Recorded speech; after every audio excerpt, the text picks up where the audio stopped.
নমস্কার বন্ধুরা, কোয়েলিসাস গার্ডেন স্টোরিতে আপনাদের স্বাগত। আজ আমি অনলাইন থেকে এই দোপাটি বা ব্লসম ফুলের বীজগুলো কিনেছি।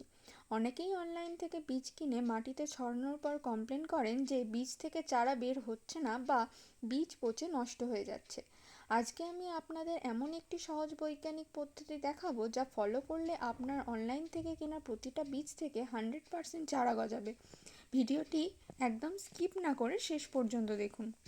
বন্ধুরা, বীজ থেকে চারা তৈরির জন্য অনেকেই কোকোপিট ব্যবহার করেন, কিন্তু আপনার কাছে যদি কোকোপিট না থাকে তবে একদম চিন্তা করবেন না। আজ আমি সাধারণ ঘরোয়া উপায়ে মাটি তৈরি করেছি। আমি এখানে নিয়েছি 50% সাধারণ বাগানের দোআঁশ মাটি আর তার সাথে 50% নদীর সাদা বালি মাটি ভালো করে মিশিয়ে নিয়েছি। বালি মাটি দেওয়ার কারণে এই মাটিটা একদম ঝুরঝুরে হয়েছে এবং এতে কোনো জল জমবে না, ফলে আমাদের দোপাটির বীজগুলো পচে যাওয়ার কোনো ভয় থাকবে না। এবার এই সিডিং ট্রে বা ছোট্ট প্লাস্টিকের টবে মিশ্রণটি ভরে ওপর থেকে দোপাটির বীজগুলো একটু দূরত্ব বজায় রেখে ছড়িয়ে দেব।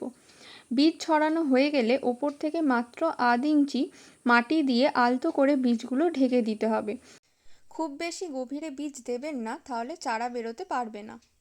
সবশেষে একটি স্প্রে বোতল দিয়ে হালকা করে জল স্প্রে করে মাটিটা ভিজিয়ে দেব। মগ দিয়ে ঢেলে জল দেবেন না, তাহলে বীজগুলো নড়ে যাবে। এবার এই পাত্রটিকে এমন জায়গায় রাখবো যেখানে সরাসরি রোদ আসে না, কিন্তু আলো বাতাস খেলে। মাটি শুকিয়ে গেলে তবেই হালকা জল স্প্রে করব। তো বন্ধুরা, এইভাবে আপনার অনলাইন থেকে কেনা দোপাটি ফুলের বীজগুলো লাগিয়ে ফেলুন। মাত্র 4 থেকে 5 দিনের মধ্যে এই বীজ থেকে ছোট ছোট চারা বের হতে শুরু করবে। চারাগুলো বড় হওয়ার পর কিভাবে অন্য টবে রিপোর্ট করবেন সেই পার্ট 2 ভিডিও দেখতে চাইলে এখনই আমার চ্যানেল কোয়েলিসাস গার্ডেন স্টোরি লাইক এবং সাবস্ক্রাইব করে রাখুন। কমেন্টে জানান আপনি অনলাইন থেকে কোনো বীজ কিনেছেন কিনা। দেখা হচ্ছে পরের ভিডিওতে। নমস্কার।